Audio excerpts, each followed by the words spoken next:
Pada waktu murid-murid Tuhan Yesus bersama Tuhan Yesus menyeberang Danau Galilea dengan sebuah perahu, Tuhan Yesus tidur di buritan perahu itu. Keadaan yang tadinya tenang tiba-tiba berubah. Angin taufan datang menerpa, ombak besar datang, dan air masuk ke dalam perahu. Murid-murid sangat ketakutan dan membangunkan Tuhan Yesus sambil berkata, "Tolong Guru, apakah engkau tidak peduli kalau kami binasa?" Tuhan Yesus bangun dan dia menghardik angin itu dan berkata kepada danau itu, "Diam, tenanglah." Apa yang terjadi?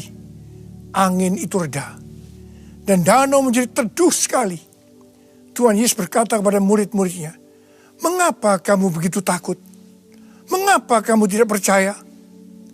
Mereka menjadi sangat takut dan berkata seorang kepada lainnya, "Siapakah gerangan orang ini? Sehingga angin dan danau pun taat kepadanya." Bukankah keadaan pada waktu itu mirip dengan keadaan hari-hari ini? Tadinya keadaan tenang-tenang saja, tetapi ketika memasuki tahun 2020, tiba-tiba kita dikejutkan oleh badai yang datang menerpa.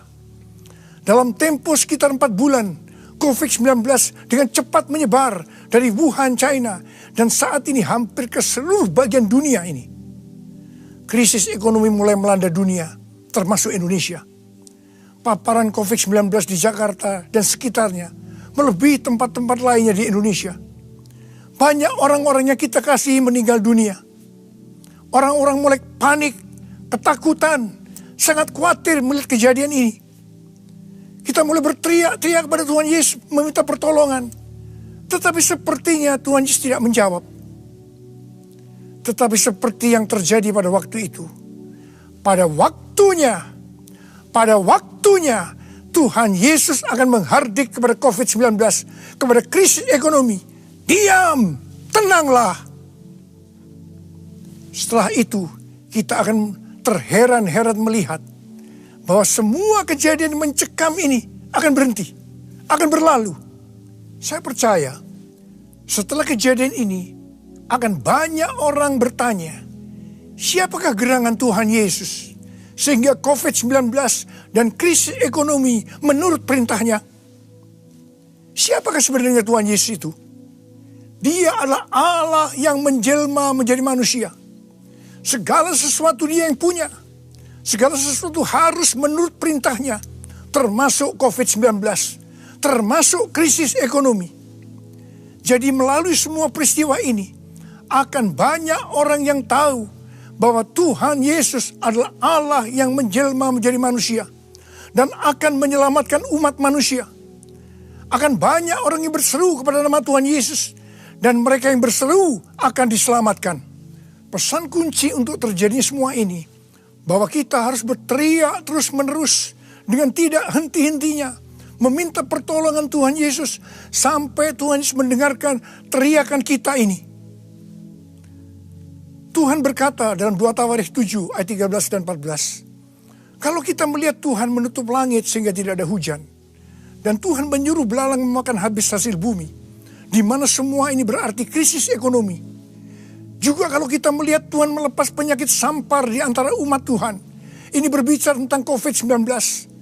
Tuhan meminta agar kita, semua orang-orang percaya, merendahkan diri, berdoa, mencari wajah Tuhan, serta berbalik dari jalan-jalan yang jahat.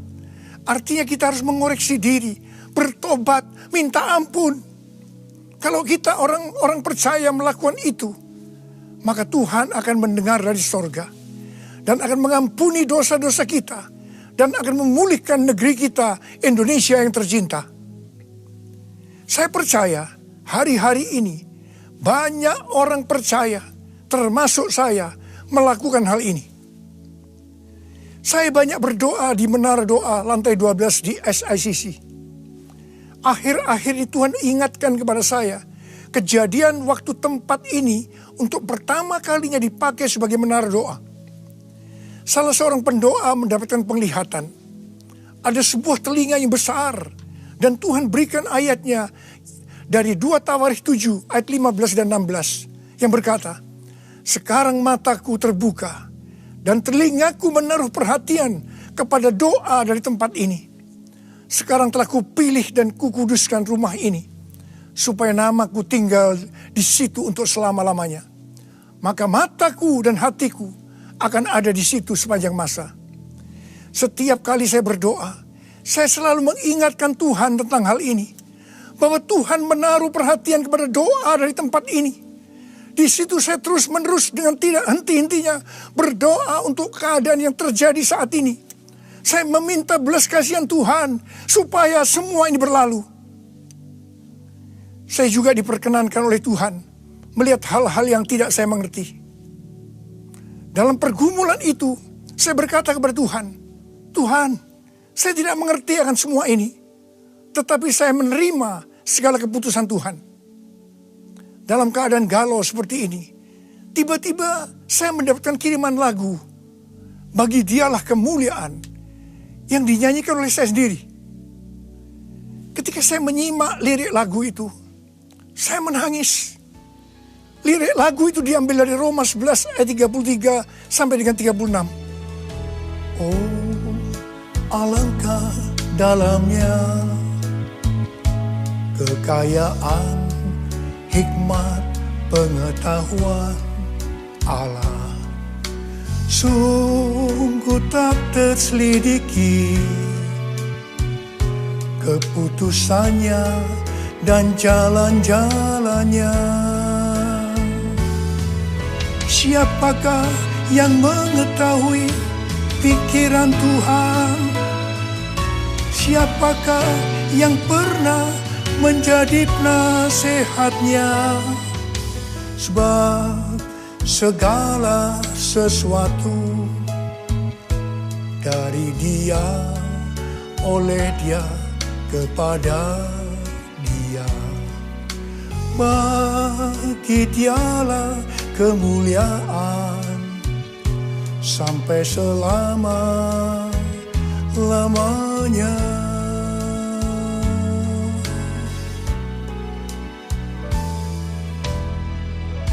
Di sini saya disadarkan oleh Tuhan bahwa siapa saya ini yang sebagai manusia sepertinya harus mengerti semua pikiran Tuhan. Ternyata Alkitab berkata bahwa segala keputusan Tuhan tidak terselidiki. Jalan-jalan Tuhan tidak dapat diselami. Engkau Tuhan yang berdaulat.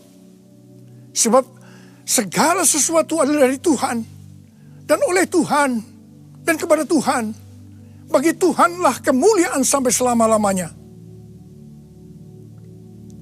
Apakah saudara juga berdoa kepada Tuhan agar badai COVID-19 dan krisis ekonomi ini segera berlalu? Ada berapa banyak yang berkata, tolong Tuhan Yesus, tidakkah Engkau peduli kalau kami binasa? Seperti yang terjadi pada waktu itu, Tuhan akan berkata kepada kita, mengapa engkau begitu takut? Mengapa engkau tidak percaya? Saya diingatkan oleh seorang pendoa syafaat yang berkata kepada saya bahwa tulah di Mesir berhenti setelah anak domba Paskah disembelih. Kemudian setelah itu saya diberikan satu pengertian.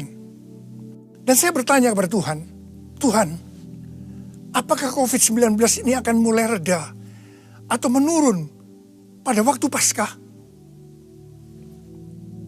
Setelah itu ada yang memberikan kepada saya nubuatan Chuck Pierce yang dituliskan dalam charismanews.com. Chuck Pierce pada waktu tahun 2006 pernah bernubuat untuk saya, yaitu akan dipakai dalam pelayanan kesembuhan. Dan nubuatan terjadi. Nah, Chuck Pierce pada bulan September 2019 bernubuat bahwa bangsa-bangsa akan mengalami kekacauan sampai Paskah 8 sampai 16 April. Tanggal 26 Januari 2020, kembali Chuck Pierce bernubuat bahwa suatu wabah yang besar datang menyerbu untuk menguji kita sampai dengan Paskah. Bagi saya, apakah hal ini berarti bahwa pada waktu Paskah COVID-19 ini akan mulai reda atau menurun? Hal yang mirip juga dikatakan oleh C.D. Jacob kepada Chuck Pierce pada tanggal 3 Januari 2020. Cindy berkata bahwa dalam 3 bulan pertama di tahun 2020, agar Chuck Pierce berhati-hati untuk perjalanan internasionalnya dan harus banyak beristirahat. Dan itu dilakukan oleh Chuck Pierce. Sekarang Chuck Pierce banyak menulis buku dan istirahat. Selain itu, Chuck Pierce menginterview seorang nabi bernama Shawn Bolz yang berkata bahwa Tuhan memberitahu kepada dia bahwa akhir COVID-19 sudah dekat. Terhadap nubuatan ini, saya meresponi dengan doa-doa saya, di mana yang tadinya difokuskan untuk meminta kepada Tuhan agar COVID-19 itu berhenti. Tetapi sekarang Tuhan Yesus menyuruh saya untuk melakukan seperti apa yang telah dilakukan oleh Tuhan Yesus, yaitu dengan menghardik badai itu dan berkata, diam, tenanglah. Karena itu sekarang saya memerintahkan kepada COVID-19 dan kepada krisis ekonomi dengan berkata, diam, tenanglah. Kita sekarang memasuki peperangan rohani yang dahsyat. Mari, saya mengajak saudara untuk berdoa seperti itu. Kita memerintahkan kepada COVID-19 dan kepada krisis ekonomi dengan berkata, diam, tenanglah. Dalam melakukan peperangan rohani ini, saudara harus banyak berbahasa roh. Saya percaya setiap kita menginginkan agar badai COVID-19 dan krisis ekonomi cepat berlalu. Karena itu gereja Tuhan harus bersatu. Jangan saling menyalahkan. Jangan saling menjelekkan.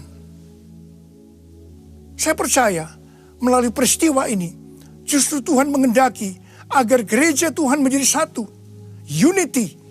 Seperti yang dikatakan dalam Yohanes 17. Bahwa unity adalah kunci utama untuk terjadinya penuaian jiwa-jiwa.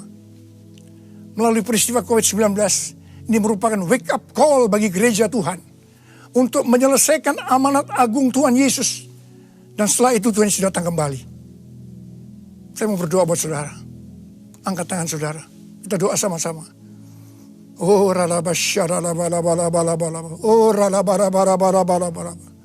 Tuhan, kau melihat keadaan anak-anakmu saat ini, Tuhan. Mereka membutuhkan pertolongan Tuhan. Dan Engkau hari ini memberikan kepada kami cara untuk menyelesaikan semua ini. Engkau mau ya Tuhan, kami yang percaya sekarang memerintahkan kepada COVID-19, memerintahkan kepada krisis ekonomi. Diam, tenanglah. Dan saya percaya Tuhan, apa yang dikatakan oleh kami, itu akan terjadi. Bapak, terima kasih buat semuanya. Engkau berikan otoritas kepada kami semua. Bapak, sembuhkan yang sakit. Sembuh dalam nama Yesus. Sembuh dalam nama Yesus. Sembuh dalam nama Yesus. Engkau tolong anak-anakmu ya Tuhan. Tolong anak-anakmu. Dalam nama Yesus. Amin.